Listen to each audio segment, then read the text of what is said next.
안녕하세요. 스낵무비입니다. 오늘 여러분께 소개해드릴 영화는 새끼입니다. 새끼는 2007년 개봉된 이안 감독의 스파이 로맨스 영화입니다. 원작은 1979년 중국계 미국 작가 장 아이링의 동명 단편소설입니다. 중일전쟁, 전쟁이 발발하자 광저우 출신인 왕자지는 영국에 있는 아버지의 도움으로 홍콩으로 피난갑니다. 그는 같이 홍콩으로 피난가는 일행 중 청년 광위민에게 호감을 가지게 되고 광위민의 권유에 애국 연극서에 가입하게 됩니다. 연극서는 연극을 통해 홍콩 시민들의 애국심을 고취하여 항일전쟁의 보탬이 되고자 했고 연극은 기대 이상의 호응을 얻었습니다. 시간이 지나면서 광위민과 왕자지는 서로 조금씩 호감을 가지게 됩니다. 어느 날 광위민은 절호의 애국 기회가 주어졌다고 합니다. 고향 선배 차오를 통해 왕정위 고려정권 특무기관 대장인 이씨를 제거하는 것입니다. 광위민은 관객 1000명의 눈물보다 매국노 1명의 피가 더 가치 있다고 주장합니다. 연극서의 애국 멤버들은 선뜻 나서서 암살 계획을 수행하기로 하고 광위민이 강요하지 않겠다고 했지만 왕자지도 결국 암살 계획에 참여합니다. 왕자지는 연극에서 다른 멤버 밀수사업가 부부로 변장하고 부자 행세를 하면서 왕위민 선배 차오를 통해 이씨 부부에 접근합니다. 왕자지와 이씨의 부인은 말동무도 하고 다양한 이야기도 하면서 친해집니다. 왕자지는 이씨를 유혹하려고 했지만 수많은 암살 위기를 겪어낸 이씨는 매우 조심스럽고 경계가 철저했습니다. 한편 남자들은 권총을 구해 어설프게 훈련을 합니다. 왕자지는 자주 이씨의 집에 가 마작을 하는데 이씨가 왕자지에게 관심을 보이기 시작하고 그들은 가까워집니다.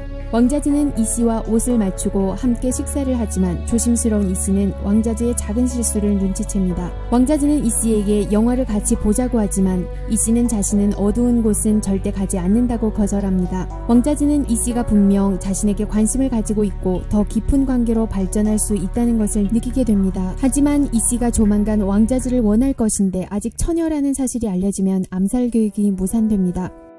왕자지는 이씨와 육체적인 관계를 나누기로 결심하고 광위민은 침묵을 지키기만 합니다.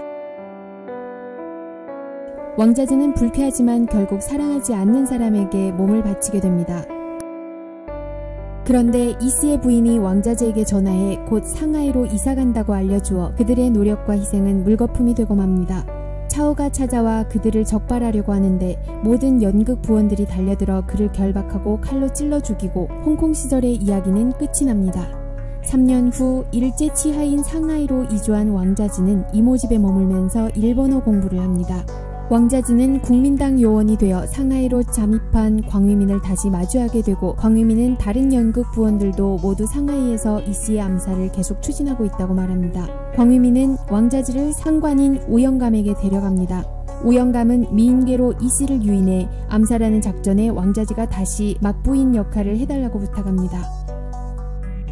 왕자지는 이씨의 집에 찾아가 이씨의 부인과 왕징웨이 정부의 고관들의 아내들과 친분을 쌓고 이씨의 저택에서 기거하게 됩니다. 어느 날 이씨의 지시하에 기사는 왕자지를 영화관으로 데려간다고 하면서 그녀를 한 낡은 집에 데려다 주었습니다.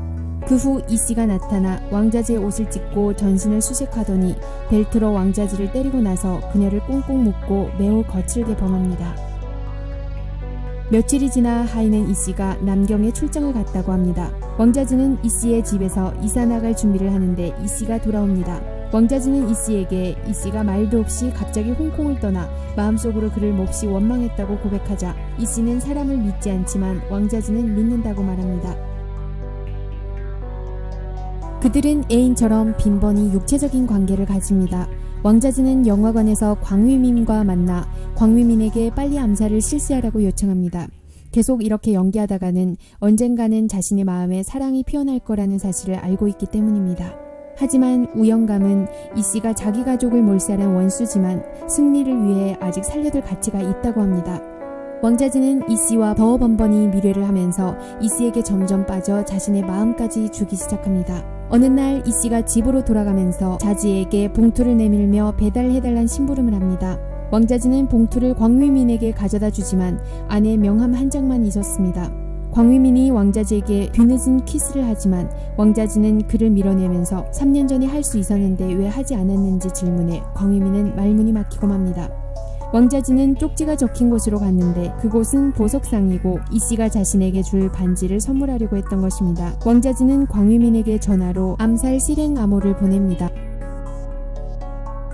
왕자진은 이와 같이 보석점으로 반지를 가지러 갔는데 보석점 주변에 이미 암살자들이 잠복되었습니다. 왕자진은 반지를 끼고 이씨에게 물어보자 이씨는 반지에 관심이 없고 왕자지가 반지를 끼는 것만 보고 싶다고 합니다. 왕자진은 보석 반지가 귀중하다고 반지를 빼려 하지만 이씨가 계속 끼고 있으라고 하고 자신이 지켜주겠다며 미소 지으며 왕자지의 손을 감쌉니다. 결국 완전히 이씨에게 사로잡힌 왕자진은 감성이 이성을 이겨 이씨에게 어서 도망가라고 합니다. 상황을 파악한 이씨는 재빨리 자신의 차로 뛰어들어가 안전한 곳으로 피신합니다. 이씨의 부하는 이씨에게 왕자지와 암살 조직 일행들을 체포했다고 보고하고 이씨에게 반지를 돌려줍니다. 하지만 이씨는 눈물을 글썽이면서 자기 것이 아니라고 합니다. 왕자지와 광유민을 비롯한 연극 부원 동지들은 모조리 사형에 처합니다. 이씨는 집에 돌아와 비어있는 왕자지 방에 들어가 씁쓸한 표정으로 침대 위에 앉아 주변을 둘러보는 것으로 영화는 끝이 납니다. 재미있게 시청하셨다면 좋아요와 구독 부탁드립니다. 스낵무비였습니다.